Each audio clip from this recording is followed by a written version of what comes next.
Oke, kita bakal bahas sesuatu yang kedengerannya agak aneh.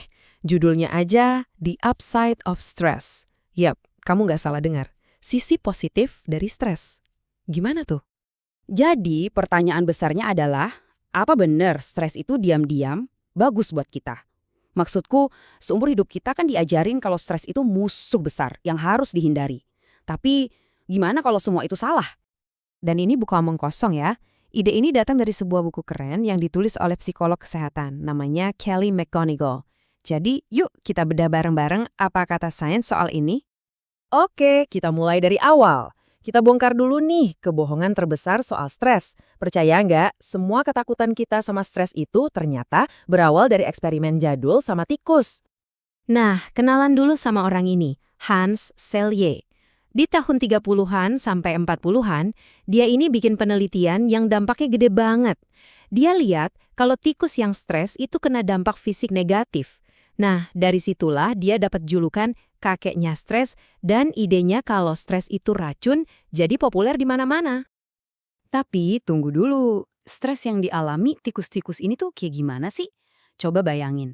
Mereka dikasih setruman listrik tiba-tiba, diceburin ke air sampai hampir tenggelam, terus dimasukin kandang yang sempit banget buat rebutan makanan. Gila kan? Ini jelas beda banget sama stres kita karena dikejar deadline. Kelly McGonigal sendiri bilang gini, dan ini kena banget. Itu bukan stres, itu Hunger Games versi tikus. Jadi, ya jelas nggak nyambung kalau kita menyamakan siksaan kayak gitu sama stres yang kita hadapi sehari-hari. Nah, disinilah kuncinya. Ini titik baliknya. Ternyata masalahnya bukan di stresnya, tapi di cara kita melihat stres itu sendiri. Mindset kita. Dan yang paling penting, mindset itu pilihan kita. Coba deh lihat bedanya. Kalau kamu nganggap stres itu bahaya, kamu pasti bakal menghindar, nyari pelarian, atau malah narik diri. Tapi kalau kamu nganggap stres itu membantu, kamu justru bakal mikirin strategi, cari masukan, dan ngelihat ini sebagai kesempatan buat berkembang. Beda banget kan hasilnya? Dua mindset, dua realitas yang total berbeda. Dan manfaatnya? Wah, luar biasa.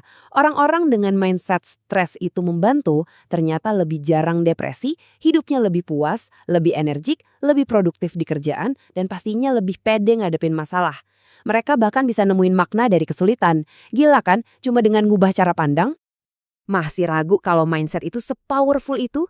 Cek data ini deh, ada studi yang nunjukin kalau orang yang punya pandangan positif soal penuaan, rata-rata hidupnya bisa 8 tahun lebih lama. 8 tahun. Ini bukti nyata banget kalau cara kita berpikir itu benar-benar punya efek dahsyat ke fisik dan bahkan umur kita. Oke, teorinya keren. Terus gimana cara kita praktekin ini? Nah, sekarang kita akan buka 3 kekuatan super baru buat kamu, buat ngadepin stres.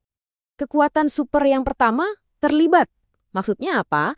Maksudnya adalah mengubah cara kita melihat ancaman menjadi sebuah tantangan.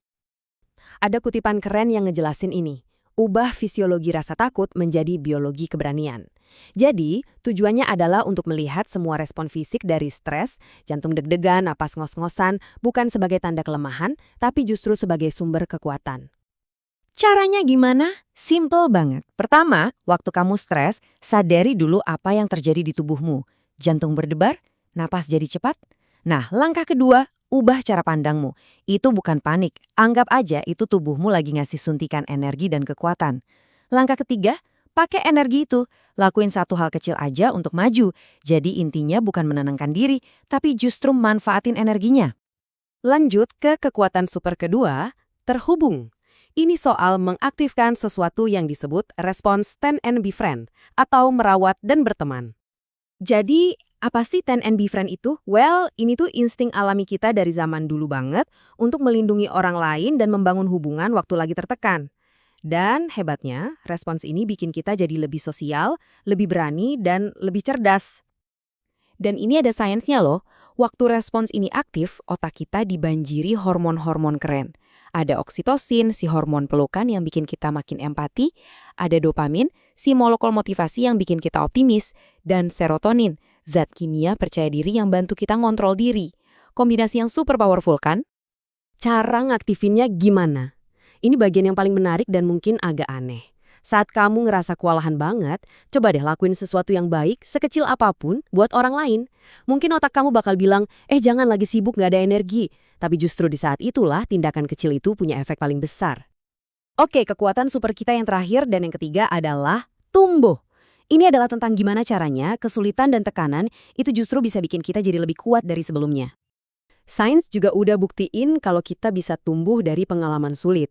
Kita bisa jadi punya kekuatan pribadi yang baru, lebih bisa menghargai hidup, hubungan kita sama orang lain jadi lebih erat, bahkan kita bisa nemuin arah dan tujuan baru dalam hidup. Ini yang sering disebut post-traumatic growth. Tapi, ada catatannya nih, pertumbuhan ini nggak terjadi gitu aja. Kita harus secara sadar merefleksikannya. Caranya, coba deh ingat-ingat lagi satu pengalaman sulit yang pernah kamu alamin. Terus pikirin, hal positif apa aja yang muncul setelah kamu ngelewatin itu. Nah, kekuatan yang kamu temukan itulah yang jadi bekal dan senjatamu buat tantangan di masa depan. Intinya begini, kesulitan dalam hidup itu pasti datang. Kita nggak bisa milih untuk menghindarinya. Tapi, yang bisa kita pilih adalah bagaimana kita meresponsnya. Itu sepenuhnya ada di tangan kita. Jadi, tantangan berikutnya dalam hidupmu pasti akan datang. Pertanyaannya bukan kapan, tapi bagaimana.